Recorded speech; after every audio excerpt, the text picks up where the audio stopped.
Hello दोस्तों, Arya technical classes के YouTube channel पर आपका स्वागत है। दोस्तों, अपन का जो फर्स्ट चैप्टर है वो कंप्लीट हो चुका है और फर्स्ट चैप्टर के अंदर अपन ने पढ़ा था बेसिक इलेक्ट्रिकल के बारे में। बेसिक इलेक्ट्रिशियन के अंदर कुछ इंपॉर्टेंट परिभाषाएं और कुछ इंपॉर्टेंट नियम्स के बारे में अपन ने उसमें अध्ययन किया था। दोस्तों, अपन आज स्टार्ट करेंगे अपना नेक्स्ट चैप्टर और नेक्स्ट चैप्टर का जो नाम है वो है मैग्नेट यानी कि चुंबक। चुंबक के अंदर भी दोस्तों कुछ इंपॉर्टेंट परिभाषाएं हैं और कुछ नियम्स हैं जो अपन के आगे बहुत ज़्यादा काम आने वाले हैं। तो चुंबक के अंदर जो इम्पोर्टेंट परिभाषा और वो नियम्स है उसके बारे में अपन आज अध्ययन करेंगे। तो दोस्तों, स्टार्ट करते हैं अपन का आज का टॉपिक। सबसे पहले अपन बात करते हैं चुंबक होता क्या चीज़ है, या फिर इसका नाम है जो चुंबक क्यों पड़ा, क्या काम करता है। तो स्टार्ट करते हैं अपन चुंबक के अंदर सबसे पहले देखते हैं इसका इंट्रोडक्शन यानी कि परिचय। तो सबसे पहले बात आती है कि इसको चुंबक क्यों कहा गया। तो एशिया जो महाद्वीप है, क्या एशिया महाद्वीप के अंदर क्या था, एक मैग्नीसिया नामक स्थान था। मैग्नीसिया नामक का क्या था स्थान। एशिया महाद्वीप के अंदर एक मैग्नीसिया नामक क्या है स्थान है। इस मैग्नीसिया नामक स्थान पर क्या किया गया, पत्थर के एक छोटे छोटे ऐसे टुकड़े पाए गए। मैग्नीसिया नामक स्थान पर क्या किया गया, पत्थर के टुकड़े पाए। अब जो पत्थर के टुकड़े पाए थे, वैसे पत्थर के टुकड़े तो सभी जगह पाए जाते हैं, तो इसमें बड़ी क्या चीज़ है। तो लेकिन जो मैग्नीसिया नामक स्थान पर जो पत्थर के टुकड़े पाए गए थे, उन पत्थर के टुकड़ों की क्या विशेषता थी। ये जो पत्थर के टुकड़े होते थे वो लोहे के छोटे छोटे कणों को अपनी तरफ आकर्षित करते थे। क्या करते थे, लोहे के छोटे छोटे कणों को या टुकड़ों को अपनी तरफ क्या करते थे, ये आकर्षित। इन पत्थर के टुकड़ों में क्या विशेषता पाई गई, जो एशिया के मैग्नीसिया नामक स्थान पर पाए गए पत्थर के टुकड़े, इन टुकड़ों के अंदर क्या विशेषता पाई गई। पहली विशेषता तो ये थी कि ये जो पत्थर के टुकड़े होते थे वो लोहे के छोटे छोटे टुकड़ों को अपनी तरफ क्या करते थे, आकर्षित। दूसरी विशेषता क्या थी, इन पत्थर के टुकड़ों को यदि किसी धागे से बांधकर स्वतंत्रता पूर्वक किसी चीज से लटका दिया जाए तो ये हमेशा उत्तर और दक्षिण दिशा में ठहरते थे। कौन कौन सी, उत्तर व दक्षिण दिशा में क्या होते थे, ये ठहरते थे। जब इनको किसी धागे से बांधकर लटकाते थे तो हमेशा ये कौन सी दिशा में ठहरते थे, उत्तर और दक्षिण दिशा में। तो जब ये लोहे के छोटे छोटे टुकड़ों को अपनी तरफ आकर्षित करते थे और धागे से बांधकर लटकाने पर हमेशा उत्तर और दक्षिण दिशा में ठहरते थे। इस कारण ये जो पत्थर के टुकड़े थे जो मैग्नीसिया नामक स्थान पर पाए गए थे, इन पत्थर के टुकड़ों को बोला इन्होंने क्या, मैग्नेटाइट। इन पत्थर के टुकड़ों को उन्होंने क्या बोला, सबसे पहले मैग्नेटाइट। और बाद में ये जो मैग्नेटाइट है इसका संक्षिप्त या शुद्ध रूप क्या बना आपका, मैग्नेट। क्या बना, मैग्नेट। और मैग्नेट को अपन हिंदी में क्या कहते हैं, चुंबक कहते हैं। क्या कहते हैं, चुंबक। तो भाई इसको चुंबक कहाँ से नाम मिला, चुंबक क्यों मिला, क्योंकि ये एशिया के अंदर मैग्नीसिया नामक स्थान पर पाए गए थे। कहाँ पर, एशिया महाद्वीप में मैग्नीसिया नामक एक स्थान था, वहाँ पर ऐसे पत्थर के टुकड़े पाए गए जो लोहे के छोटे छोटे कणों को अपनी तरफ आकर्षित करते थे और किसी धागे से बांधकर लटकाने पर वो हमेशा उत्तर और दक्षिण दिशा में ठहरते थे। इन पत्थर के टुकड़ों को सबसे पहले कहा गया मैग्नेटाइट और बाद में इसे मैग्नेट के नाम से जाना गया। इस कारण जो पत्थर के टुकड़े मैग्नीसिया नामक स्थान पर पाए गए थे, इसी कारण इसका नाम क्या पड़ा, मैग्नेट। तो ये तो हो गई भाई इसको चुंबक या मैग्नेट क्यों कहा जाता है। अब बात आती है चुंबक क्या होती है। तो चुंबक यही होती है क्या, जो अपन ने दो विशेषता भी इन पत्थर के टुकड़ों में पाई थी, इन विशेषताओं वाला जो पदार्थ होगा वो पदार्थ ही क्या कहलाता है, आपका चुंबक। यानी कि ऐसी वस्तु जो लोहे के छोटे छोटे कणों को अपनी तरफ क्या करे, आकर्षित, और किसी धागे से बांधकर लटकाने पर हमेशा उत्तर और दक्षिण दिशा में ठहरे, वो वस्तु ही क्या कहलाएगी, आपकी चुंबक कहलाएगी। क्या कहलाएगी, चुंबक। तो चुंबक क्या क्या काम करती है, चुंबक लोहे के छोटे छोटे टुकड़ों को अपनी तरफ क्या करता है, आकर्षित। दूसरा क्या काम करता है चुंबक को धागे से बांधकर लटकाने पर हमेशा उत्तर और दक्षिण दिशा में क्या करता है, ये ठहरता है। दूसरी बात, प्राचीन समय के अंदर कोई दिशा सूचक यंत्र नहीं होते थे, तो उस समय में ये जो नाविक होते थे, नाविक क्या करते थे, इन पत्थर के टुकड़ों को दिशा ज्ञात करने के लिए काम में करते थे। किसा क्या काम में लेते थे? दिशा ज्ञात करने में। प्राचीन समय में ये पत्थर के टुकड़े नाविकों द्वारा दिशा ज्ञात करने में उपयोग किए जाने के कारण उन नाविकों ने इन पत्थर के टुकड़ों को एक अन्य नाम दिया।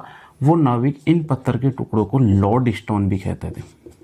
लॉर्ड स्टोन मतलब भगवान के पत्थर। क्या करते थे ये पत्थर? नाविकों को दिशा बताते थे। इस कारण उन नाविकों ने इन पत्थर के टुकड़ों को किस नाम से भी जाना? Lord stone. तो जो मैग्नेटाइट है, मैग्नेट है, उसको लॉर्ड स्टोन भी कहा जाता है। लॉर्ड स्टोन क्यों कहा जाता है?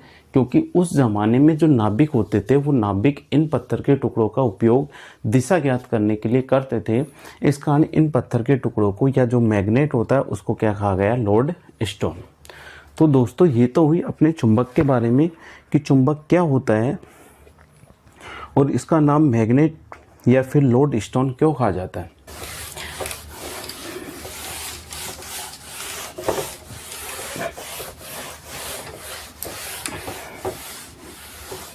तो इंट्रोडक्शन के अंदर अपन को लिखना है वो है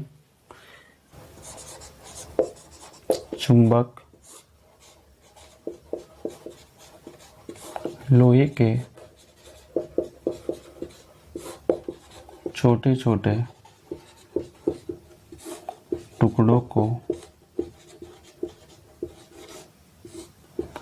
अपनी ओर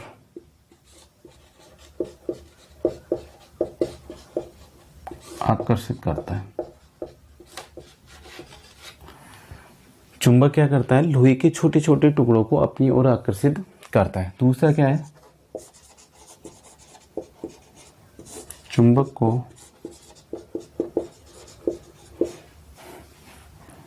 बांधकर लटकाने पर यह सदैव उत्तर व दक्षिण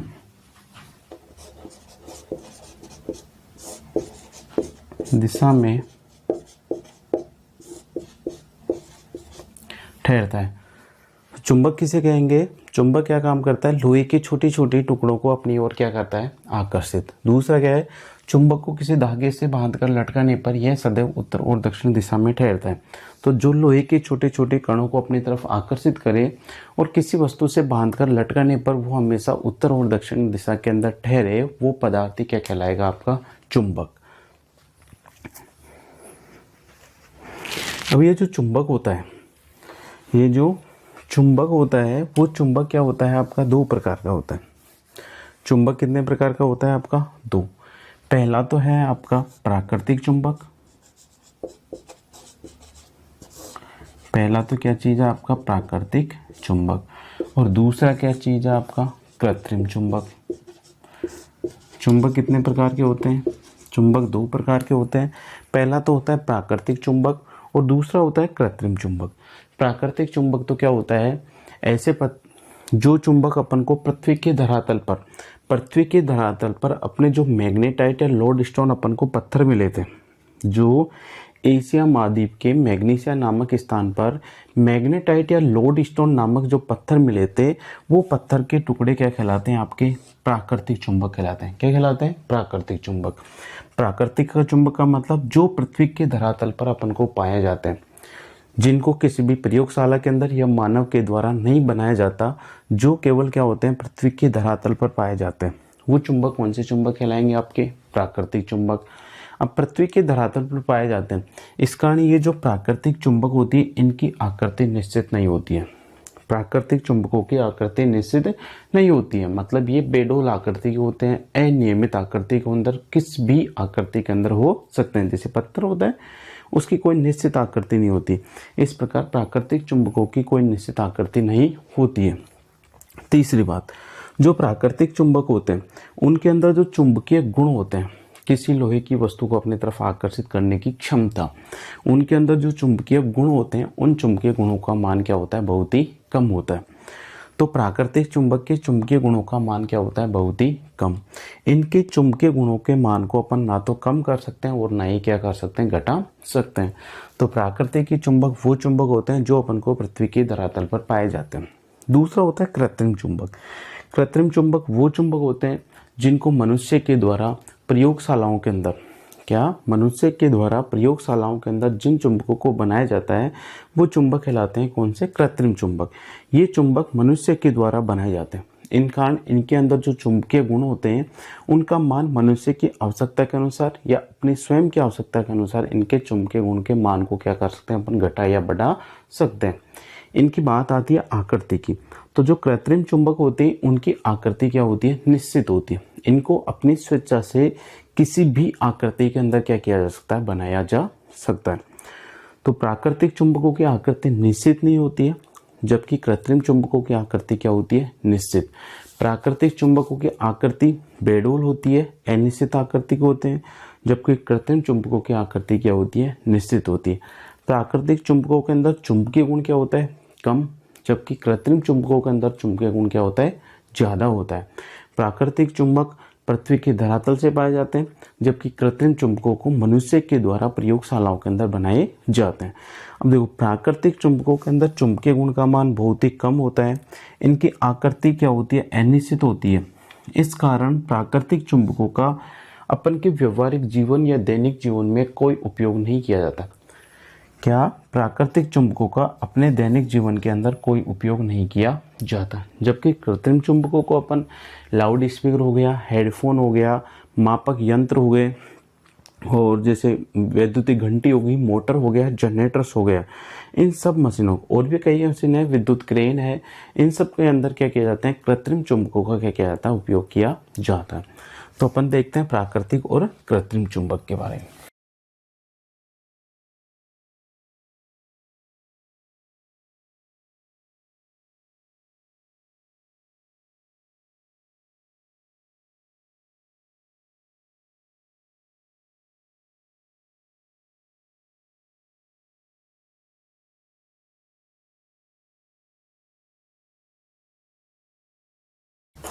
सबसे पहले देखते हैं अपन प्राकृतिक चुंबक।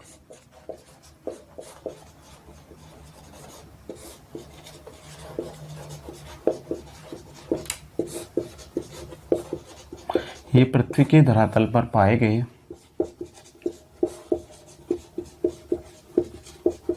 मैग्नेटाइट या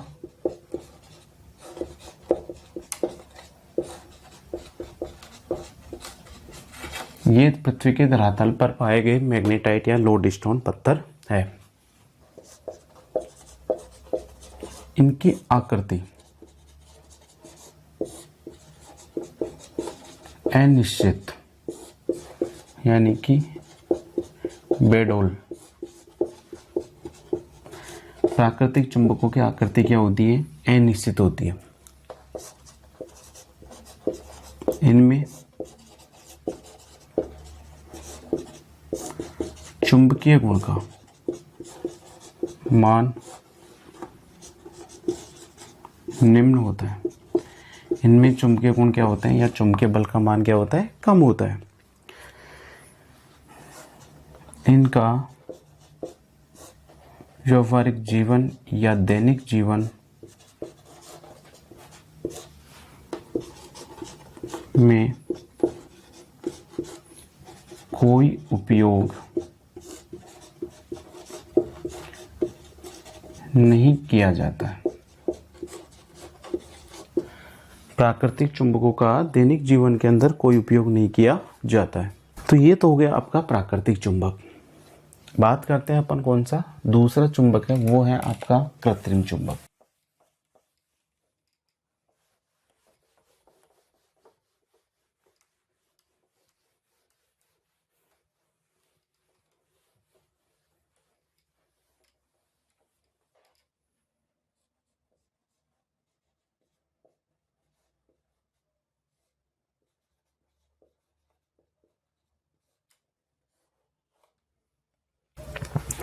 कृत्रिम चुंबकों को मनुष्य के द्वारा प्रयोगशालाओं के अंदर क्या किया जाता है, बनाया जाता है। ये या फिर इन्हें लिख सकते हैं अपन, इन्हें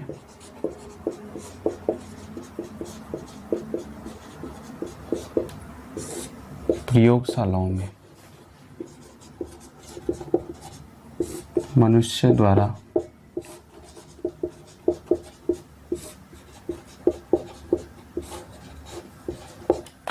इन्हें क्या किया जाता है, प्रयोगशालाओं में मनुष्य के द्वारा क्या किया जाता है, बनाया जाता है। इनकी जो आकृति होती है, इनकी आकृति क्या होती है, निश्चित होती है। कृत्रिम चुंबकों की आकृति क्या होती है, निश्चित। इनमें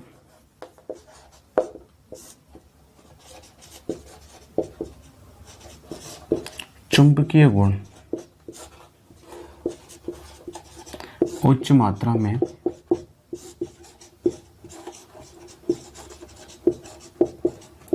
विद्यमान रहता है।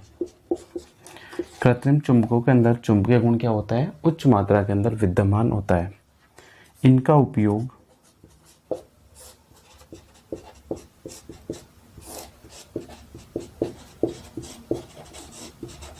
लाउड स्पीकर, हेडफोन, विद्युत घंटी, मोटर, जनरेटर आदि में किया जाता है। तो कृत्रिम चुंबक क्या होंगे, कृत्रिम चुंबकों को प्रयोगशालाओं के अंदर मनुष्य के द्वारा बनाया जाता है। तो जिनको मनुष्य के द्वारा बनाया जाता है वो चुंबक कौन से चुंबक कहलाते हैं, कृत्रिम चुंबक। इनकी जो आकृति होती है वो क्या होती है, निश्चित होती है। जो कृत्रिम चुंबक होते हैं उनके अंदर जो चुंबकीय गुण होते हैं वो उच्च मात्रा के अंदर क्या होते हैं, विद्यमान रहते हैं। इनका जो उपयोग किया जाता है वो लाउड स्पीकर में, हेडफोन में, विद्युत घंटी में, मोटर, जनरेटर आदि में क्या किया जाता है, इनका उपयोग किया जाता है। तो ये हो गए आपके प्राकृतिक और कृत्रिम चुंबक। आगे अपन स्टार्ट करते हैं। ये जो कृत्रिम चुंबक होते हैं, ये कृत्रिम चुंबक आपके कितने प्रकार के होते हैं, 2 प्रकार के। कृत्रिम चुंबक कितने प्रकार के होते हैं, 2। कृत्रिम चुंबकों के अंदर जो पहला प्रकार है वो तो है स्थायी चुंबक, और दूसरा होता है क्या आपका, अस्थायी चुंबक। पहला तो है स्थायी चुंबक और दूसरा है अस्थायी चुंबक। स्थायी चुंबक की अगर बात करें तो जिन चुंबकों के अंदर जो चुंबकीय गुण होता है, चुंबकीय गुण का मतलब लोहे के छोटे छोटे टुकड़ों को अपनी तरफ आकर्षित करना और धागे से बांधकर लटकाने पर उत्तर और दक्षिण दिशा में ठहरना। तो जिन चुंबकों के अंदर चुंबकीय गुण क्या होते हैं, लंबे समय तक विद्यमान रहते हैं या बहुत टाइम तक उनके अंदर चुंबकीय गुण विद्यमान रहते हैं, वो चुंबकीय कण खत्म नहीं होते हैं, तो वो चुंबक कौन से चुंबक कहलाते हैं, आपके स्थायी चुंबक। स्थायी का मतलब जिनके अंदर चुंबकीय गुण स्थायी रूप से विद्यमान रहे, कभी खत्म नहीं हो, वो चुंबक क्या कहलाएंगे, आपके स्थायी चुंबक।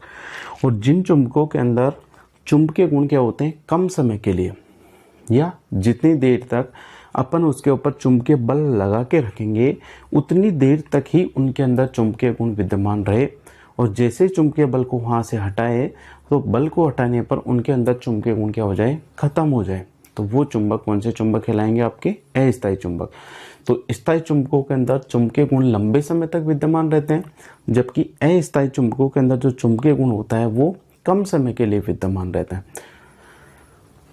तो जो आपके जो अस्थायी चुंबक होते हैं, स्थायी चुंबक बनाने के लिए जिन धातुओं का उपयोग किया जाता है वो है आपका कार्बन स्टील, दूसरा है आपका कोबाल्ट स्टील, फिर है एल्निको। एल्निको क्या है, आपकी एक मिश्र धातु है, ये 4 धातुओं से मिलकर बनी होती है। वो है आपका एल्यूमिनियम, निकेल, कोबाल्ट एवं लोहा। दूसरा है आपका एल्निको के बाद में है एल्कोनेक्स। एल्कोनेक्स में मिश्र धातु है, ये भी 4 धातुओं से बनी होती है, एल्यूमिनियम, इसके अंदर निकिल नहीं आएगा, इसके अंदर निकिल नहीं आएगा, और तीनों आएंगे कोबाल्ट, लोहा, और जो निकिल है उस निकिल के स्थान पर इसके अंदर क्या मिलाया जाता है, कॉपर यानी कि तांबा।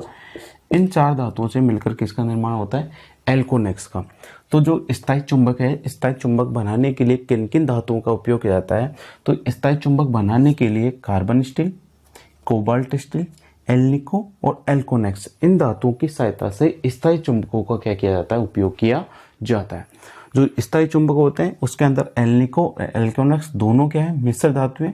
एल्निको बना होता है एल्यूमिनियम, निकिल, कोबाल्ट और लोहा, इन 4 धातुओं से मिलकर किसका निर्माण होता है, एल्निको का। और एल्कोनेक्स बना होता है एल्यूमिनियम, कोबाल्ट, लोहा और तांबा। यहाँ पर निकिल की जगह क्या आएगा, तांबा, वो किससे बना होता है, एल्कोनेक्स से। जो आपके अस्थायी चुंबक होते हैं, अस्थायी चुंबक बनाने के लिए जिन धातुओं का उपयोग किया जाता है वो आ जाता है नरम लोहे की छड़, नरम लोहे की छड़, या फिर सिलिकॉन स्टील, या फिर सिलिकॉन स्टील। सिलिकॉन स्टील या जो नरम लोहे की छड़ है, इनकी सहायता से अस्थायी चुंबक का क्या जाता है, निर्माण किया जाता है। आपकी जो अस्थायी चुंबक होते हैं वो क्या होते हैं, आपके वैद्युत चुंबक होते हैं। क्या होते हैं, वैद्युत चुंबक। वैद्युत चुंबक क्या होते हैं, जितनी देर तक, जैसे मान लो ये कोई कुंडली है, इस कुंडली के अंदर क्या करूं मैं, यदि एक नरम लोहे की छड़ को रख दूं, क्या करूं, एक नरम लोहे की छड़ को रखकर इस कुंडली के सिरों को मैं क्या कर दूं, किसी विद्युत वाहक बल स्रोत की सहायता से क्या करें, जोड़कर इस कुंडली के अंदर क्या करें, अपन धारा प्रवाहित करें। तो जैसे ही इस कुंडली के अंदर धारा प्रवाहित करेंगे तो ये जो लोहे की छड़ है, ये लोहे की छड़ क्या बन जाएगी, आपकी चुंबक बन जाएगी। क्या बन जाएगी, चुंबक। अब चुंबक कब बनी, जब इसके अंदर अपन ने धारा प्रवाहित की।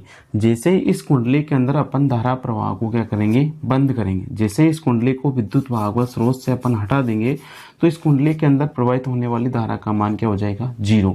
तो जैसे इस कुंडली के अंदर धारा का मान 0 होगा तो जो लोहे की छड़ आपकी पहले चुंबक बनी थी, अब वो वापस क्या हो जाएगी, लोहे की छड़ बन जाएगी।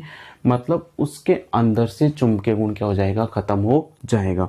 तो इसके अंदर चुंबकीय गुण कितनी देर तक विद्यमान रहा, जितनी देर तक अपन क्या करेंगे, इसके अंदर धारा प्रवाहित करेंगे, उतनी देर तक ही ये लोहे की छड़ क्या बनेगी, चुंबक। जैसे ही धारा प्रवाह को बंद करेंगे तो लोहे की छड़ वापस क्या हो जाएगी, आपके जो चुंबक बनी थी वो क्या हो जाएगी, खत्म हो जाएगी। तो इन प्रकार की जो चुंबक होती है वो चुंबक क्या होती है, अस्थायी चुंबक। तो जो वैद्युत चुंबक होता है वो कौन सा प्रकार है, आपका अस्थायी चुंबक है। तो स्थायी चुंबक वो होते हैं जिनके अंदर चुंबकीय गुण लंबे समय तक विद्यमान रहता है, वो होते हैं आपके स्थायी चुंबक। जिनके अंदर चुंबकीय गुण कम समय के लिए विद्यमान होता है वो होते हैं अस्थायी चुंबक। स्थायी चुंबक carbon steel, cobalt steel, alnico या एल्कोनेक्स, इन धातुओं से मिलकर किस चुंबक का निर्माण होता है, स्थायी का। और जो अस्थायी चुंबक होते हैं वो नरम लोहे की छड़ या सिलिकॉन स्टील से बनाए जाते हैं। अस्थायी चुंबकों को अपन वैद्युत चुंबक भी बोलते हैं। इनके अंदर जो चुंबकीय गुण रहेगा वो उतनी देर तक विद्यमान रहेगा जितनी देर तक इनके अंदर धारा प्रवाहित होती रहेगी। जैसे ही धारा प्रवाह को बंद करेंगे तो जो चुंबकीय गुण इसके अंदर पैदा हुआ था वो क्या हो जाएगा, खत्म हो जाएगा। जो स्थायी चुंबक है, स्थायी चुंबकों का जो उपयोग किया जाता है वो किया जाता है लाउड स्पीकर के अंदर। किस किस के अंदर किया जाता है इनका उपयोग, लाउड स्पीकर। दूसरा जो मापक यंत्र होते हैं, लाउड स्पीकर या मापक यंत्रों के अंदर स्थायी चुंबकों का क्या किया जाता है, उपयोग किया जाता है। जबकि जो अस्थायी चुंबक है, अस्थायी चुंबक का उपयोग करते हैं विद्युत घंटी, विद्युत घंटी, जो क्रेन है आपका, मोटर, जनरेटर, ट्रांसफॉर्मर, इन सब चीज़ों के अंदर क्या किया जाता है, अस्थायी चुंबकों का क्या किया जाता है, उपयोग किया जाता है। अस्थायी चुंबक का उपयोग करते हैं विद्युत घंटी के अंदर, क्रेन, मोटर, जनरेटर, ट्रांसफार्मर या अल्टरनेटर है, जितने भी मशीन है उन सबों के अंदर क्या किया जाता है, अस्थायी चुंबक या विद्युत चुंबक का क्या किया जाता है, उपयोग किया जाता है। या फिर लाउड स्पीकर है, आपके हेडफोन है, माइक्रोफोन है, या फिर जो मापक यंत्र है, उन सब मापक यंत्रों के अंदर स्थायी चुंबकों का क्या किया जाता है, उपयोग किया जाता है। तो अपन ने जो कृत्रिम चुंबक थी, कृत्रिम चुंबक कितने प्रकार की होती है, दो प्रकार की, एक तो होती है स्थायी चुंबक और दूसरी होती है अस्थायी चुंबक।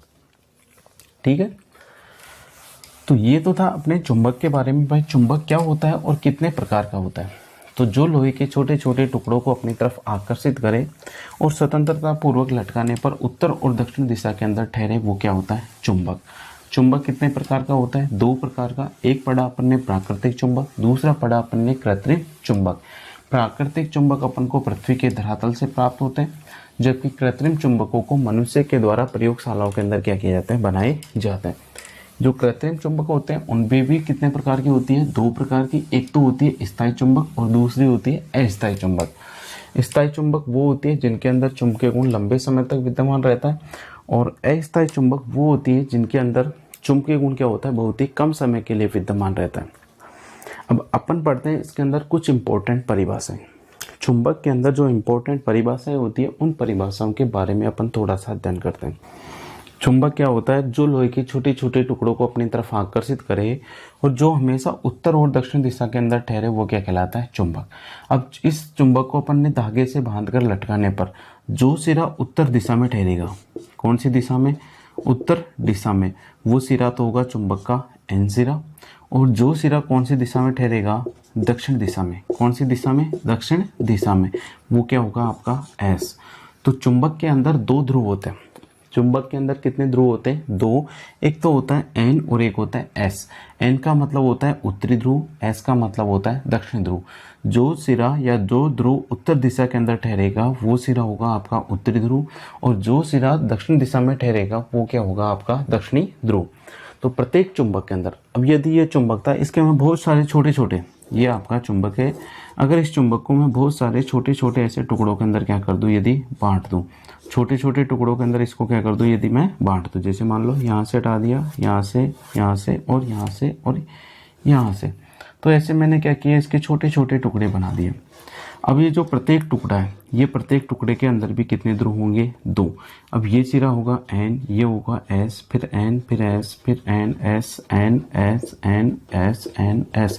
यानी कि चुंबक को अपन छोटे छोटे टुकड़ों पर बांटने पर तो जो प्रत्येक छोटे से छोटा टुकड़ा है, वो भी क्या करता है, एक चुंबक की तरह काम करता है। मतलब उस टुकड़े के अंदर भी हमेशा कितने ध्रुव होंगे, दो ध्रुव। चुंबक के अंदर कभी भी एक ध्रुव नहीं होता है। चुंबक के अंदर हमेशा कितने ध्रुव होंगे, दो। एक तो होगा उत्तरी ध्रुव और होगा कौन सा, दक्षिणी ध्रुव। अब इसके अंदर कुछ परिभाषाएं आती है। सबसे पहली जो परिभाषा आती है वो चुंबकीय अक्ष की आती है। चुंबकीय अक्ष क्या होती है, चुंबक के दोनों ध्रुवों को, क्या, चुंबक के दोनों ध्रुवों को मिलाने वाली जो रेखा होती है, जैसे ये हो गया आपका उत्तरी ध्रुव और ये हो गया दक्षिणी ध्रुव, इन दोनों ध्रुवों को मिलाने वाली जो रेखा होगी, वो रेखा ही क्या कहलाएगी, आपकी चुंबकीय अक्ष। दोनों ध्रुवों को मिलाने वाली रेखा क्या कहलाएगी, चुंबकीय अक्ष। क्या कहलाएगी, चुंबकीय अक्ष। तो अगर पूछे कि भाई चुंबकीय अक्ष क्या होता है, तो चुंबक के उत्तरी ध्रुव और दक्षिणी ध्रुव, इन दोनों ध्रुवों को मिलाने वाली रेखा क्या कहलाती है, आपकी चुंबकीय अक्ष कहलाती है। फिर होती है एक चुंबकीय उदासीन अक्ष। तो ये जो चुंबकीय अक्ष है, इसके तो लंबवत, चुंबकीय अक्ष के लंबवत, लंबवत का मतलब 90 डिग्री पर। और चुंबक के केंद्र, मान लो ये क्या है, चुंबक का केंद्र है, तो चुंबक के केंद्र से तो होकर गुजरने वाली, क्या, चुंबक के केंद्र से होकर गुजरने वाली।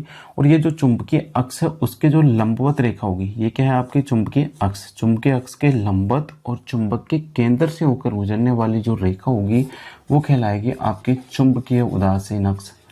क्या कहलाएगी, चुंबकीय उदासीन अक्ष। तो चुंबकीय अक्ष तो क्या बोला अपन ने, चुंबक के दोनों ध्रुवों को मिलाने वाली रेखा तो क्या कहलाएगी, आपकी चुंबकीय अक्ष। चुंबक के दोनों ध्रुवों को मिलाने वाली रेखा क्या कहलाएगी, चुंबकीय अक्ष। और चुंबकीय अक्ष के लंबवत और चुंबक के केंद्र से होकर, चुंबक के केंद्र से होकर गुजरने वाली और चुंबकीय अक्ष के जो लंबवत रेखा होगी, वो कहलाएगी आपकी चुंबकीय उदासीन अक्ष। क्या कहलाएगी, चुंबकीय उदासीन अक्ष। इसके बाद में ये दोनों सिरे, चुंबक के जो एन और एस सिरे हैं, ये दोनों सिरे क्या कहलाते हैं? आपके ध्रुव कहलाते हैं। क्या कहलाते हैं? ध्रुव। क्या कहलाते हैं? ध्रुव। तो चुंबक के जो दोनों सिरे होते हैं, यहाँ पर एंड के जो सिरे होते हैं एन और एस, ये क्या कहलाते हैं? अपन ध्रुव। तो चुंबक के अंदर कितने ध्रुव होते हैं? चुंबक के अंदर दो ध्रुव होते हैं। कितने ध्रुव होते हैं चुंबक के अंदर? दो ध्रुव। इन चुंबक के दोनों ध्रुवों पर चुंबकीय गुण का मान क्या होता है? सबसे ज्यादा होता है। चुंबक है ना, ये सारा चुंबक, इस सारा चुंबक में इन सिरों पर चुंबकीय गुण का मान या चुंबकीय बल का मान क्या होता है? सबसे ज्यादा। उदाहरण के लिए आप क्या करो, एक चुंबक का टुकड़ा लो, उसको धागे से बांधकर मिट्टी के अंदर थोड़ा ऐसे घुमाओ गोल गोल, और उसको जब हाथ से लेकर देखेंगे तो जो एंड वाले सिरे होंगे, एंड वाले सिरों पर लोहे के वो जो मिट्टी के छोटे छोटे कण होते हैं या लोहे के जो छोटे छोटे कण होते हैं, वो बहुत ज्यादा मात्रा के अंदर चिपके हुए रहते हैं। इन सिरों पर जो लोहे के कण है वो क्या होंगे? आपके ज्यादा मात्रा में चिपकेंगे। यहाँ पर ऐसे कैसे? दोनों सिरों पर चुंबकीय गुण क्या होंगे? जो लोहे के छोटे छोटे कण होते हैं वो ज्यादा मात्रा में चिपकते हैं, और यहाँ पर जो कण है उनकी संख्या कितनी रहेगी? 0 रहेगी। तो चुंबक के दोनों ध्रुवों पर चुंबकीय बल का मान क्या होता है? ज्यादा। अब चुंबकीय बल का मान ज्यादा होगा तो लोहे के छोटे छोटे कणों को वो अपनी तरफ क्या करेगा? ज्यादा आकर्षित करेगा। तो ध्रुवों पर, किस पे? ध्रुवों पर क्या होता है? चुंबकीय गुण का मान, चुंबकीय गुण का मान या चुंबकीय बल का मान क्या होता है? ज्यादा होता है। अब दोनों ध्रुवों पर, इस ध्रुव के चुंबकीय बल का मान और इस ध्रुव के चुंबकीय बल का मान, दोनों के चुंबकीय बल का मान क्या होता है? बराबर। अगर इस ध्रुव पर चुंबकीय बल का मान यदि 10 वेबर है तो यहाँ पर भी चुंबकीय बल का मान कितना होगा? 10 वेबर। कभी भी दोनों ध्रुवों के चुंबकीय बल का मान कम या ज्यादा नहीं हो सकती। तो चुंबक के दोनों ध्रुवों की जो ध्रुव सामर्थ्य होती है, ध्रुव सामर्थ्य का मतलब लोहे के छोटे छोटे कणों को अपन की तरफ आकर्षित करने का गुण या उस पर लगने वाला चुंबकीय बल। तो चुंबक के दोनों ध्रुवों की ध्रुव सामर्थ्य का मान क्या होता है? बराबर होता है। क्या होता है? बराबर। और क्या होता है? ध्रुव पर की ध्रुव सामर्थ्य क्या होती है? सबसे ज्यादा होती है। क्या होती है? सबसे ज्यादा। चुंबक के अंदर कितने ध्रुव होते हैं? दो। एक तो होता है उत्तरी ध्रुव, दूसरा होता है दक्षिणी ध्रुव। चुंबक के समान ध्रुव, चुंबक के समान ध्रुव, समान ध्रुव का मतलब एन और एन या फिर एस और एस, ये कौन से ध्रुव हैं? आपके समान ध्रुव। तो चुंबक के जो समान ध्रुव होते हैं वो एक दूसरे को प्रतिकर्षित करते हैं। क्या करते हैं? प्रतिकर्षित। मतलब एक चुंबक लो, जैसे ये दो चुंबक है, ये भी एन है, ये भी क्या है? एन। अगर इन दोनों ध्रुवों को मैं पास में लाऊंगा तो ये दोनों ध्रुव एक दूसरे को क्या करते हैं? दूर धक्का लगाते हैं। क्या लगाते हैं? दूर। मतलब एक दूसरे को क्या करते हैं? प्रतिकर्षित। तो चुंबक के समान ध्रुव एक दूसरे को क्या करते हैं? प्रतिकर्षित।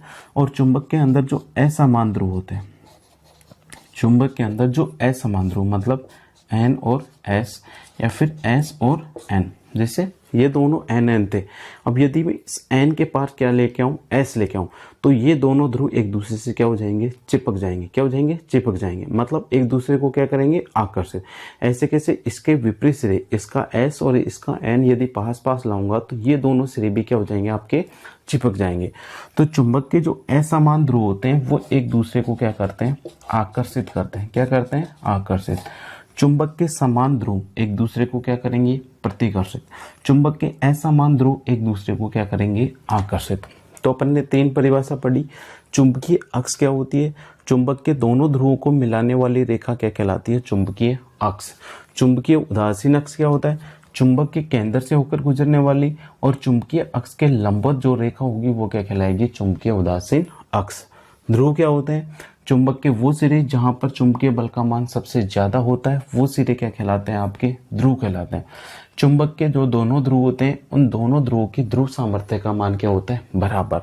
चुंबक के अंदर कितने ध्रुव होते हैं? 2 ध्रुव होते हैं, और दोनों ध्रुवों के अंदर क्या होते हैं? चुंबक के समान ध्रुव मतलब एन और एन या फिर एस और एस एक दूसरे को क्या करते हैं? अपन के प्रतिकर्षित करते हैं। जबकि चुंबक के जो असमान ध्रुव होते हैं एन यानी एन और एस या फिर एस और एन, असमान ध्रुव एक दूसरे को क्या करते हैं? आपके आकर्षित करते हैं। क्या करते हैं? आकर्षित।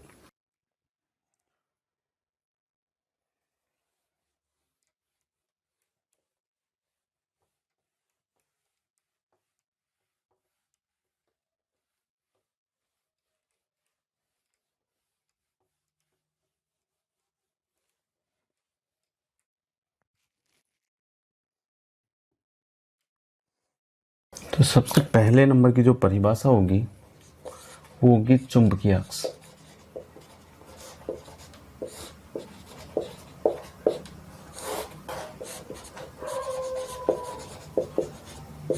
चुंबक के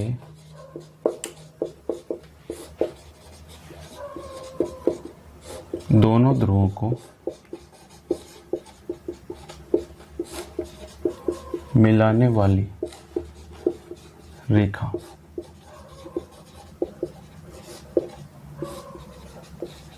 चुंबकीय अक्ष कहलाती है। चुंबक के दोनों ध्रुवों को मिलाने वाली रेखा क्या कहलाएगी? चुंबकीय अक्ष। दूसरा है चुंबकीय उदासीन अक्ष।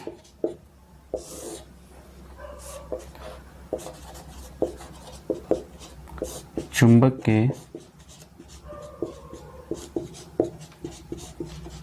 केंद्र से होकर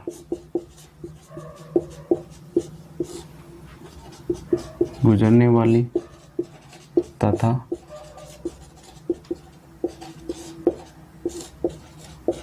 चुंबकीय अक्ष के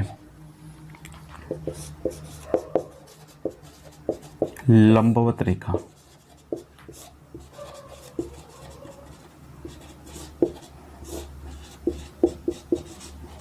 चुंबकीय उदासीन अक्ष कहलाती है। अगली परिभाषा है आपकी चुंबकीय ध्रुव की।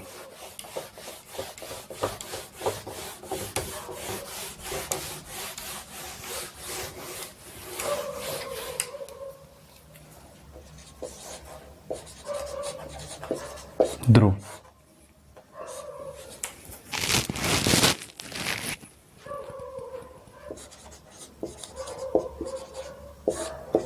चुंबक में दो ध्रुव होते हैं। चुंबक के दोनों ध्रुवों की चुंबक के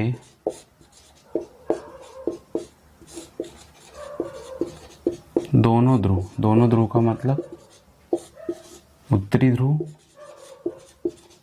यानी कि N और दक्षिणी ध्रुव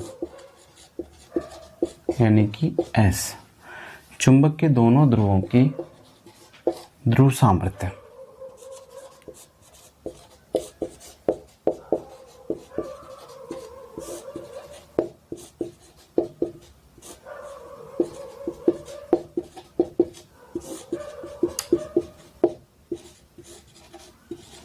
चुंबक के दोनों ध्रुवों की ध्रुव सामर्थ्य का मान क्या होता है? बराबर। चुंबक के समान ध्रुव चुंबक के समान ध्रुव एक दूसरे को क्या करते हैं? प्रतिकर्षित करते हैं। चुंबक के समान ध्रुव क्या करते हैं? प्रतिकर्षित। और चुंबक के असमान ध्रुव चुंबक के असमान ध्रुव यानी कि N और S या फिर N क्या करते हैं? एक दूसरे को आकर्षित करते हैं। क्या करते हैं? चुंबक के समान ध्रुव तो एक दूसरे को प्रतिकर्षित, जबकि असमान ध्रुव एक दूसरे को क्या करते हैं? आकर्षित करते हैं।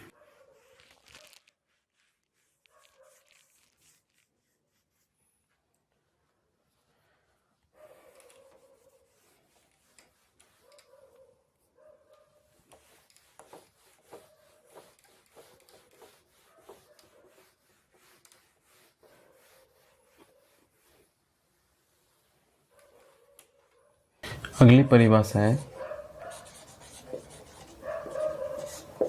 चुंबकीय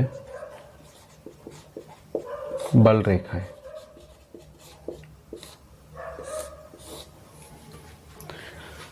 तो ये आपका चुंबक है। चुंबक का ये N सिरा है और ये क्या है? S सिरा। तो चुंबक के चारों ओर क्या होती है? काल्पनिक रेखाएं होती है। चुंबक के चारों ओर क्या होती है? काल्पनिक रेखाएं। काल्पनिक रेखाओं का मतलब जिन रेखाओं को अपन आंखों से नहीं देख सकते वो रेखाएं क्या कहलाती है, काल्पनिक। तो ये जो चुंबक होता है इसके चारों ओर क्या होती है, बहुत सारी काल्पनिक रेखाएं होती हैं। ये काल्पनिक रेखाएं जो होती है उन काल्पनिक रेखाओं को क्या किया जाता है, चुंबकीय बल रेखाएं कहते हैं। तो चुंबक के चारों ओर क्या होती है, काल्पनिक रेखाएं होती है। ये काल्पनिक रेखाएं क्या करते हैं, बंद परिपथ का निर्माण करती है। क्या करती है, बंद परिपथ का निर्माण। और इन काल्पनिक रेखाओं को ही क्या किया जाता है, चुंबकीय बल रेखाएं। तो चुंबक के अंदर चारों तरफ क्या होती है, चुंबकीय बल रेखाएं होती है।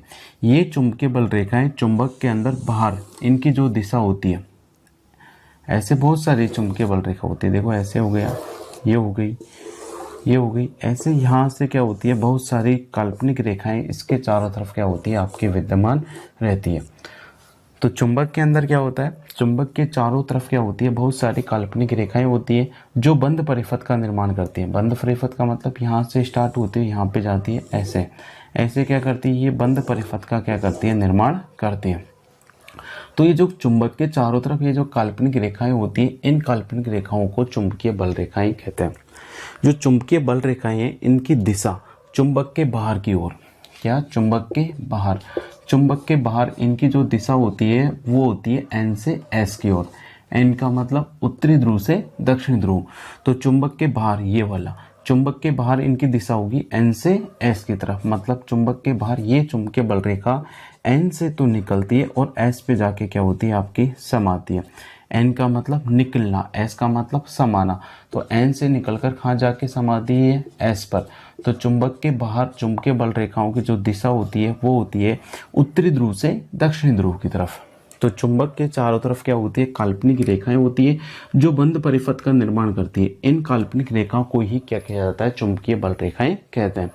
चुंबकीय बल रेखाएं चुंबक के बाहर उत्तरी ध्रुव से निकलकर दक्षिणी ध्रुव पर जाकर क्या होती है, ये समाती है। ऐसे बिल्कुल बहुत सारी रेखाएं निकलेगी जो चुंबक के उत्तरी ध्रुव से तो निकलेगी और दक्षिणी ध्रुव पर जाकर क्या होगी, आपकी प्रवेश करेगी।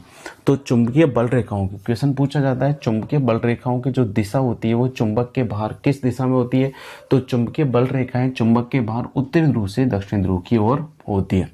चुंबक के अंदर, ये चुंबक है, इसके अंदर इन चुंबकीय बल रेखाओं की जो दिशा होती है वो होती है दक्षिणी ध्रुव से उत्तरी ध्रुव की ओर।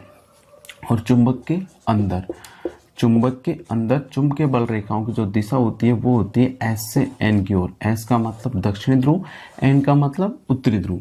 तो चुंबक के चारों ओर काल्पनिक बंद रेखाएं होती है, उन्हीं रेखाओं को अपन क्या कहते हैं, चुंबकीय बल रेखा। चुंबक के बाहर चुंबकीय बल रेखाओं की दिशा होती है उत्तरी ध्रुव से दक्षिणी ध्रुव की तरफ। चुंबक के अंदर चुंबकीय बल रेखाओं की दिशा होती है दक्षिणी ध्रुव से उत्तरी ध्रुव की तरफ। तो चुंबकीय बल रेखा को अपन को लिखेंगे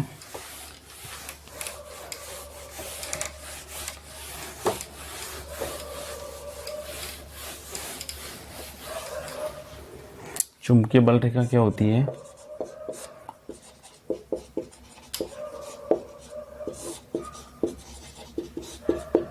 ये काल्पनिक रेखाएं होती हैं जो बंद परिपथ का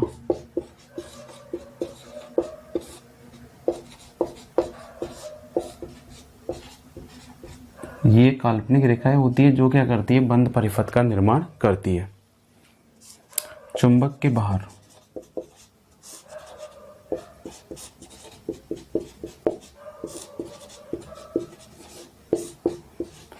के बाहर इनकी दिशा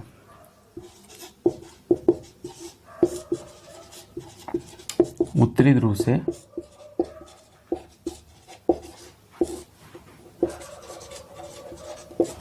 दक्षिण ध्रुव की ओर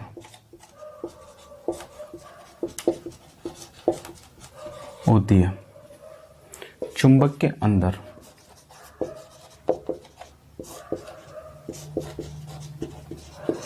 चुंबक के अंदर इनकी दिशा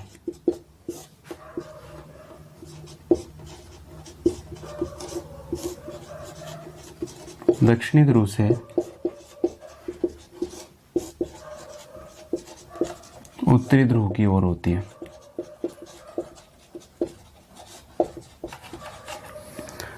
चुंबक के अंदर इनकी दिशा दक्षिण ध्रुव से उत्तरी ध्रुव की ओर होती है। ये जो चुंबकीय बल रेखाएं कभी भी एक दूसरे को नहीं काटती, ये कभी भी एक दूसरे को नहीं काट दिया, क्योंकि दो चुंबकीय बल रेखाओं के बल बीच में हमेशा प्रतिकर्षण बल लगता है। इस कारण चुंबकीय बल रेखाएं कभी भी एक दूसरे को नहीं काटती है। तो चुंबकीय बल रेखा क्या होती है? ये काल्पनिक रेखाएं होती है जो बंद परिपथ का क्या करती है? निर्माण करती है। चुंबक के जो बाहर इनकी जो दिशा होगी वो होगी उत्तरी ध्रुव से दक्षिणी ध्रुव की ओर। चुंबक के अंदर इनकी दिशा होती है दक्षिण ध्रुव से उत्तरी ध्रुव की ओर।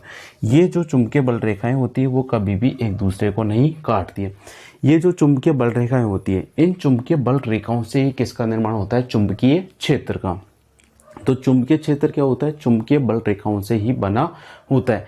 जो चुंबक के चारों ओर जो बल रेखाएं होगी उन्हीं से क्या बनेगा? चुंबकीय क्षेत्र। अब देखो, चुंबक के ध्रुव पड़े थे, ध्रुवों पर चुंबकीय बल का मान क्या होता है? ज्यादा। तो चुंबक के ध्रुवों पर चुंबकीय बल रेखाओं की संख्या भी क्या होगी? ज्यादा होगी। चुंबक के ध्रुवों पर चुंबकीय बल रेखाओं की संख्या क्या होती है? ज्यादा।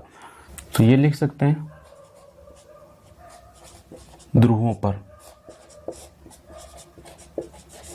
इनकी संख्या, किनकी? चुंबकीय बल रेखाओं की संख्या जो ध्रुवों पर होती है वो क्या होती है? ज्यादा होती है।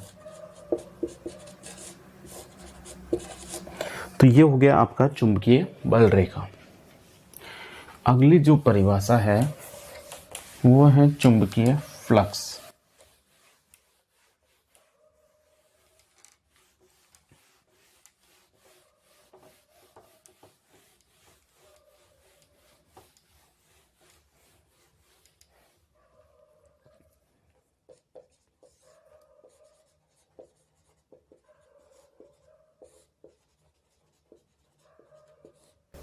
मैग्नेटिक फ्लक्स यानी कि चुंबकीय फ्लक्स। देखो, चुंबकीय फ्लक्स क्या होता है? ये आपका चुंबक, ये है इसका उत्तरी ध्रुव, ये है दक्षिणी ध्रुव। अभी अपन ने पढ़ा था चुंबक के उत्तरी ध्रुव से कुछ रेखाएं निकलती है और दक्षिणी ध्रुव पर जाकर क्या होती है? वो समाती है। इन रेखाओं को क्या कहते हैं अपन? चुंबकीय बल रेखा। इन रेखाओं को क्या कहते हैं? चुंबकीय बल रेखा। तो एन से एस की तरफ कुछ ऐसी रेखाएं जाती है, इन सब रेखाओं को अपन कहते हैं क्या? चुंबकीय बल रेखा। क्या बोलेंगे अपन? चुंबकीय फ्लक्स की परिभाषा क्या होगी? चुंबकीय बल रेखाएं, ये क्या है? आपकी चुंबकीय बल रेखा। इन चुंबकीय बल रेखाओं के लंबवत कोई अपन वस्तु रखते हैं, जैसे मैंने ये पेन को इन चुंबकीय बल रेखाओं के क्या रखा? लंबवत। अब इस पेन में से गुजरने वाली कुल चुंबकीय बल रेखाओं की संख्या, जैसे मान लो मैंने ये एक निश्चित क्षेत्रफल ले लिया, ये क्या है? चुंबकीय बल रेखाओं के कैसे हैं? लंबवत। 90 डिग्री पे लगा दिया इसको। तो चुंबकीय बल रेखाओं के लंबवत तल, ये क्या है? चुंबकीय बल रेखाओं के क्या है? लंबवत तल। इस लंबवत तल में से गुजरने वाली कुल चुंबकीय बल रेखाओं की संख्या, कुल चुंबकीय बल रेखाओं की संख्या किसमें से? लंबवत तल में से। लंबवत तल किसके हैं? चुंबकीय बल रेखाओं के। तो चुंबकीय बल रेखाओं के लंबवत तल में से गुजरने वाली कुल चुंबकीय बल रेखाओं की संख्या को ही क्या कहेंगे अपन? चुंबकीय फ्लक्स। जिसे मैंने हथेली रख दी। अब मेरी हथेली में से जो टोटल चुंबकीय बल रेखाएं निकलेगी, कुल चुंबकीय बल रेखा निकलेगी, उन कुल चुंबकीय बल रेखाओं की संख्या को ही क्या कहेंगे अपन? चुंबकीय फ्लक्स। या फिर मैंने मान लो चुंबकीय बल रेखाओं के लंबवत क्या रख दिया? पेन। इस पेन में से जो टोटल चुंबकीय बल रेखाएं निकलेगी, कुल चुंबकीय बल रेखाएं निकलेगी, उन कुल चुंबकीय बल रेखाओं की संख्या को ही अपन क्या कहेंगे? चुंबकीय फ्लक्स कहेंगे। क्या कहेंगे? चुंबकीय फ्लक्स। तो चुंबकीय फ्लक्स क्या होता है? चुंबकीय बल रेखाओं के लंबवत तल में से गुजरने वाली कुल चुंबकीय बल रेखाओं की संख्या को ही क्या कहते हैं अपन? चुंबकीय फ्लक्स। ये जो चुंबकीय फ्लक्स होता है इसको किससे प्रदर्शित करते हैं अपन? फाई से। इसको क्या बोलते हैं अपन? फाई। तुम चुंबकीय फ्लक्स को किससे प्रदर्शित करते हैं अपन? फाई से। चुंबकीय फ्लक्स का जो मात्रक होता है, क्या? चुंबकीय फ्लक्स का जो मात्रक होता है वो क्या होता है? वेबर। क्या होता है? वेबर। चुंबकीय फ्लक्स का मात्रक क्या होता है? वेबर। और चुंबकीय फ्लक्स का एक मात्रक और होता है, अन्य मात्रक। चुंबकीय फ्लक्स का जो दूसरा मात्रक होता है वो क्या होता है? मैक्सवेल होता है। क्या होता है? मैक्सवेल। तो चुंबकीय फ्लक्स के कितने मात्रक होते हैं? दो। या तो चुंबकीय फ्लक्स का मात्रक पहला तो क्या है? वेबर, या फिर दूसरा क्या है? मैक्सवेल है। अब इसके अंदर वेबर और मैक्सवेल के अंदर कुछ संबंध होता है, उससे रिलेटेड एक क्वेश्चन आता है जो हर बार एग्जाम के अंदर पूछा जाता है। एक वेबर का मान किसके बराबर होता है? तो एक वेबर बराबर होता है 10⁸ मैक्सवेल। एक वेबर बराबर कितना होता है? 10⁸ मैक्सवेल। एक वेबर बराबर 10⁸ मैक्सवेल होता है। कई बार पूछा गया है, 1 वेबर का मान किसके बराबर होता है? ऑप्शन मिलेगा 10 की घात 5, 10 की घात 8, 10 की घात 9, 10 की घात 12। तो इसके अंदर सही ऑप्शन क्या होगा आपका? 10 की घात 8। 1 वेबर बराबर कितना होता है? 10 की घात 8 मैक्सवेल होता है। तो चुंबकीय फ्लक्स की परिभाषा क्या होगी? चुंबकीय बल रेखाओं के लंबवत तल में से जो कुल चुंबकीय बल रेखाएं गुजरेगी, उन कुल चुंबकीय बल रेखाओं की संख्या को ही क्या कहेंगे अपन? चुंबकीय फ्लक्स। चुंबकीय फ्लक्स को किससे प्रदर्शित करेंगे? फाई से। चुंबकीय फ्लक्स का मात्रक क्या होता है? वेबर। चुंबकीय फ्लक्स का अन्य मात्रक क्या होता है? मैक्सवेल होता है। 1 वेबर बराबर कितना होता है? 10 की घात 8 मैक्सवेल होता है। 1 वेबर बराबर कितना होता है? 10 की घात 8 मैक्सवेल। तो चुंबकीय फ्लक्स की परिभाषा के अंदर आपको लिखना है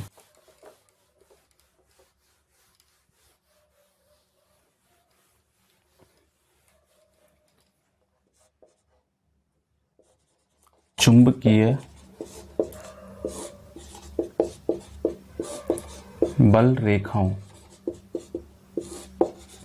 के लंबवत तल में से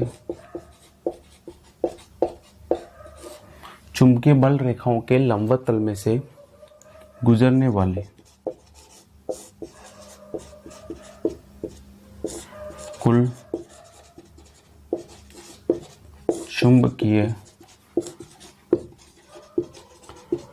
चुंबकीय बल रेखाओं की संख्या क्या कहेगी? चुंबकीय फ्लक्स कहलाती है।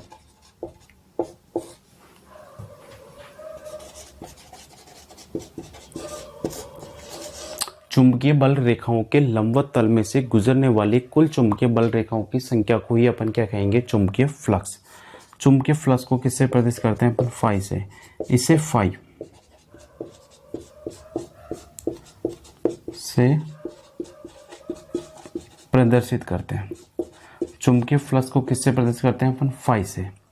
चुंबकीय फ्लक्स का जो मात्रक होता है, इसका मात्रक क्या होता है? वेबर होता है। क्या होता है? वेबर। इसका जो दूसरा मात्रक होता है, इसका अन्य मात्रक, चुंबकीय फ्लक्स का अन्य मात्रक क्या होता है? मैक्सवेल होता है। क्या होता है? मैक्सवेल। और 1 वेबर बराबर क्या? 1 वेबर बराबर कितना होता है? 10 की घात 8 मैक्सवेल होता है। 1 वेबर बराबर कितना होता है? 10 की घात 8 मैक्सवेल। तो चुंबकीय फ्लक्स चुंबकीय बल रेखाओं के लंबवत तल में से गुजरने वाली कुल चुंबकीय बल रेखाओं की संख्या को ही अपन क्या कहेंगे? चुंबकीय फ्लक्स। चुंबकीय फ्लक्स को किससे प्रदर्शित करेंगे अपन? फाई से। चुंबकीय फ्लक्स का मात्रक क्या होता है? वेबर। चुंबकीय फ्लक्स का जो अन्य मात्रक होता है वो क्या होता है? मैक्सवेल। 1 वेबर बराबर कितना होता है? 10 की घात 8 मैक्सवेल होते हैं। कितनी होती है? 10 की घात 8 मैक्सवेल।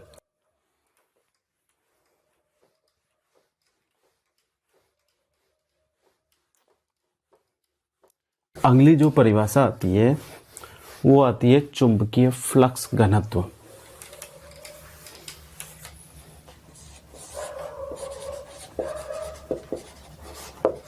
चुंबकीय फ्लक्स घनत्व,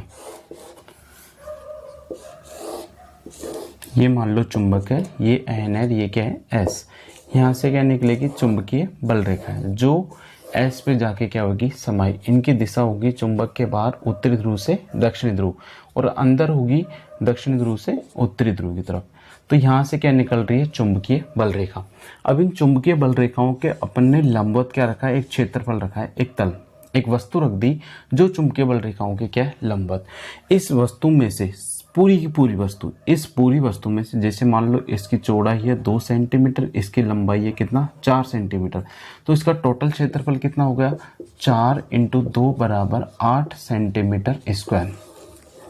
इस 8 सेंटीमीटर स्क्वायर में से मतलब पूरे क्षेत्रफल में से होकर गुजरने वाली जो कुल चुंबकीय बल रेखा है, क्या है? कुल चुंबकीय बल रेखा। इस पूरे क्षेत्रफल में से होकर गुजरने वाली कुल चुंबकीय बल रेखाओं की संख्या को तो अपन क्या कहते हैं? चुंबकीय फ्लक्स, जो भाई अपन ने पढ़ा था। चुंबकीय फ्लक्स क्या होता है? चुंबकीय बल रेखाओं के लंबवत तल, पूरा का पूरा तल में से गुजर कर होकर गुजरने वाली कुल चुंबकीय बल रेखाओं की संख्या को क्या कहेंगे अपन, चुंबकीय फ्लक्स। लेकिन यहाँ पर अपन पूरा क्षेत्रफल न लेके इस क्षेत्रफल का क्या लेंगे, इकाई क्षेत्रफल। क्या लेंगे, इकाई क्षेत्रफल। मतलब इस क्षेत्रफल का मान कितना होना चाहिए, इकाई। तो चुंबकीय बल रेखाओं के लंबवत तल, लंबवत तल का भी कौन सा क्षेत्रफल लिया है अपन ने, इकाई क्षेत्रफल। लंबवत तल के इकाई क्षेत्रफल, कौन सा क्षेत्रफल लिया है अपन ने, इकाई क्षेत्रफल। ये पूरा लंबवत तल था जिसका पूरी का क्षेत्रफल कितना था, 8 सेंटीमीटर स्क्वायर। अपन 8 सेंटीमीटर स्क्वायर न लेकर इसकी जगह कितना लेते हैं, 1 सेंटीमीटर स्क्वायर। मतलब कौन सा क्षेत्रफल लिया मैंने, इकाई क्षेत्रफल। कौन सा लिया, इकाई क्षेत्रफल। तो इकाई क्षेत्रफल, इस इकाई क्षेत्रफल में से गुजरने वाली कुल चुंबकीय बल रेखाओं की संख्या, क्या, इकाई क्षेत्रफल में से गुजरने वाली कुल चुंबकीय बल रेखाओं की संख्या को ही क्या कहेंगे, चुंबकीय फ्लक्स घनत्व। एक बार और देखो, चुंबकीय बल रेखाओं के लंबवत तल, इस लंबवत तल के इकाई क्षेत्रफल, इस लंबवत तल के इकाई क्षेत्रफल में से गुजरने वाली कुल चुंबकीय बल रेखाओं की संख्या को ही क्या कहेंगे, चुंबकीय फ्लक्स घनत्व। चुंबकीय फ्लक्स घनत्व को किससे प्रदर्शित करते हैं अपन, बी से। बी बराबर जो सूत्र होता है वो होता है फाई अपॉन क्या होता है, ए। यहाँ फाई बराबर क्या है आपका, चुंबकीय फ्लक्स है। फाई बराबर क्या है, चुंबकीय फ्लक्स। इसका मात्रक क्या होता है, वेबर। और ए बराबर क्या है, लंबवत तल का क्षेत्रफल। ए बराबर क्या है आपका, लंबवत तल का क्षेत्रफल। और लंबवत तल का क्षेत्रफल को हमेशा लेते हैं किसमें, मीटर स्क्वायर में। किस में लेते हैं, मीटर स्क्वायर। तो चुंबकीय फ्लक्स घनत्व, चुंबकीय फ्लक्स घनत्व का मात्रक क्या हो जाएगा, वेबर प्रति मीटर स्क्वायर। वेबर प्रति मीटर स्क्वायर क्या होता है, चुंबकीय फ्लक्स घनत्व का क्या होता है, मात्रक। चुंबकीय फ्लक्स घनत्व का एक मात्रक और होता है, वो क्या होता है, टेस्ला। क्या होता है, टेस्ला। तो चुंबकीय फ्लक्स घनत्व का मात्रक टेस्ला भी होता है और क्या होता है, वेबर प्रति मीटर स्क्वायर भी होता है। तो चुंबकीय फ्लक्स घनत्व क्या होता है, चुंबकीय बल रेखाओं के लंबवत तल के इकाई क्षेत्रफल। लंबवत तल ना लेके उसका क्या ले रहे हैं, इकाई क्षेत्रफल। उस इकाई क्षेत्रफल में से गुजरने वाली कुल चुंबकीय बल रेखाओं की संख्या को ही क्या कहेंगे, चुंबकीय फ्लक्स घनत्व। किससे प्रदर्शित करते हैं इसको, बी से। बी बराबर क्या होता है, फाई अपॉन ए। फाई क्या चीज है यहाँ पर, चुंबकीय फ्लक्स। किस मात्र क्या होता है, वेबर। ए क्या चीज है आपका, लंबवत तल का क्षेत्रफल। किस में लेंगे, मीटर स्क्वायर। तो चुंबकीय फ्लक्स घनत्व का मात्रक क्या हो जाएगा, वेबर प्रति मीटर स्क्वायर, या फिर क्या होता है, टेस्ला होता है। क्या क्या होता है, टेस्ला।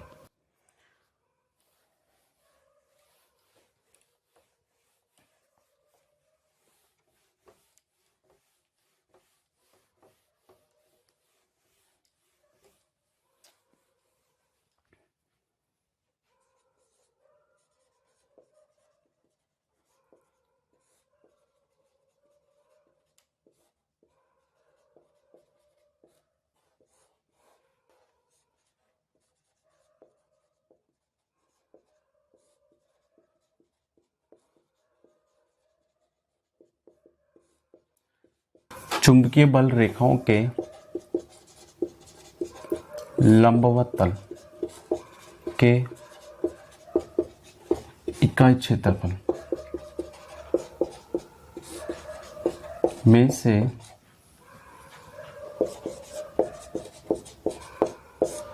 गुजरने वाली कुल चुंबकीय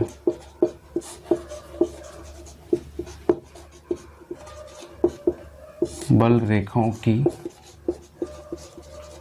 संख्या क्या कहलाती है, चुंबकीय फ्लक्स घनत्व।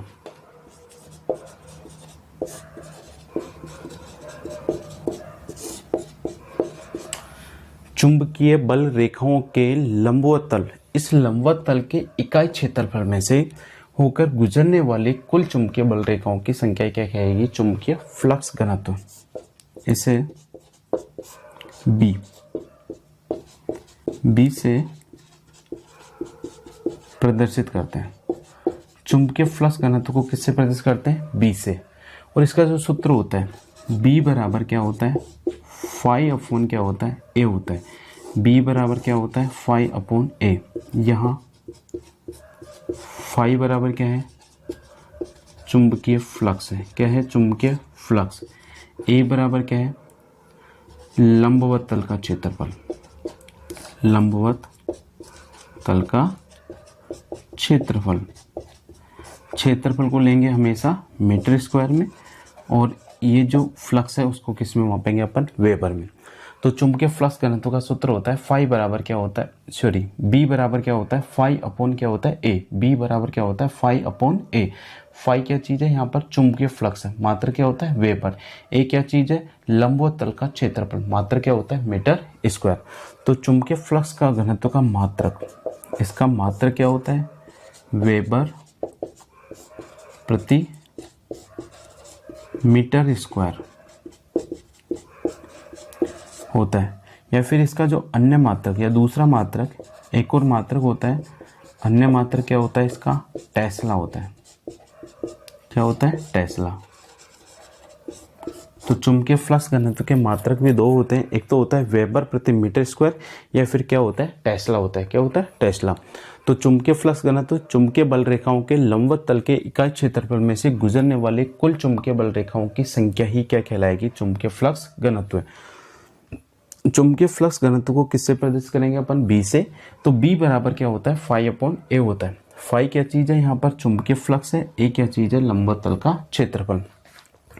जो चुंबकीय फ्लक्स घनत्व होता है उसका मात्रक होता है वेबर प्रति मीटर स्क्वायर। क्या होता है? वेबर प्रति मीटर स्क्वायर। या फिर दूसरा मात्रक क्या होता है इसका? टेस्ला होता है। क्या होता है? टेस्ला। तो फ्रेंड, ये थी अपने कुछ इंपॉर्टेंट सी परिभाषाएं। और भी इसके अलावा परिभाषाएं जो वैद्युतिक या चुंबकीय परिपथ है उनके अंदर परिभाषाएं, जैसे चुंबकीय वाहक बल है, रिलेक्टेंस पढ़ेंगे अपन, अभी परमियंस पढ़ना है, परमिएबिलिटी पढ़ना है। ये सब परिभाषाएं अपन अगली क्लास में पढ़ेंगे। तो फ्रेंड्स, आज के लिए बस इतना ही।